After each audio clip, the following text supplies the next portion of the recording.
Hello and welcome to Daily Tech Tutor. In this video, I'm going to teach you how to save money with Trainline's SplitSave feature.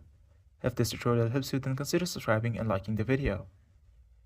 SplitSave is a handy tool in the Trainline app that helps you cut down on train fares by splitting your journey into multiple tickets.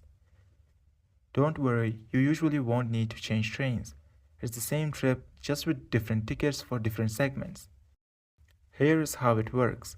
When you search for a journey in the Trainline app or website, look out for the tickets with SplitSave icons on them. These are the SplitSave tickets, and usually Trainline fills the empty tickets between two locations by giving you this ticket at a very cheap price.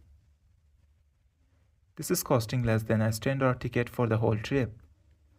Always make sure you turn on the SplitSave button on the top of the website, and always be on lookout for the SplitSave tickets, as they save a lot of money.